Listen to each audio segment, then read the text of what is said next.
Truth social என்கிற பக்கத்துல இந்த அறிக்கையை வெளியிட்டிருக்கிறாரு. அந்த அறிக்கையை நீங்க பாத்தீங்கன்னா அவ்வளவு ஒரு புலம்பல், அழுது கண்ணீரை மட்டும்தான் நம்ம அதில் பார்க்க முடியலை தவிர மிச்சம் எல்லாத்தையும் பார்க்க முடியும்.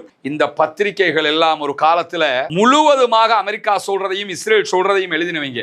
ஆனா இன்னைக்கு அவர்களால் அவற்றை எழுத முடியாத அளவுக்கு நிலைமை மாறி போயிருக்கிறது.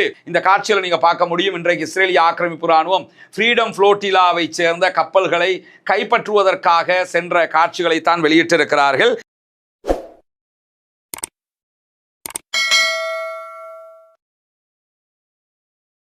அன்பிற்கினிய சகோதர சகோதரிகளே, நம் அனைவர் மீதும் ஏக இறைவனுடைய அமைதியும் கருணையும் உண்டாகட்டுமாக என்கிற பிரார்த்தனைகளோடு தொடர்ச்சியாக மத்திய கிழக்கிலே நடந்து வரக்கூடிய யுத்தம், அதை தொடர்ந்த பின்னணி செயல்பாடுகள் என்ன என்பதை நம்ம பார்த்துக்கிட்டு வர்றோம். அந்த வகையில இன்றைக்கு வெளியாகி இருக்கக்கூடிய பல முக்கியமான செய்திகள்ல முதன்மை செய்தியாக நம்ம பார்க்க இருக்கிறது என்னன்னா, அமெரிக்க அதிபர் டொனால்ட் ட்ரம்பினுடைய புலம்பல் செய்தியை தான் பார்க்க இருக்கிறோம்.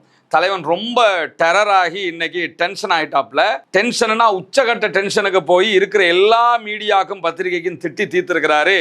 ஏன்னா ஆன்மீக தலைவரை கொன்னுட்டோம்னா அந்த ஸ்ட்ரக்சர் உடஞ்சிரும், உடனே அவங்க எல்லாம் சரணர் ஆயிடுவாங்க, இதுதான் ஈராக்ல நடந்தது என்கிறத அடிப்படையாக வச்சு தான் அமெரிக்கா இந்த திட்டத்தை தீட்டினாங்க.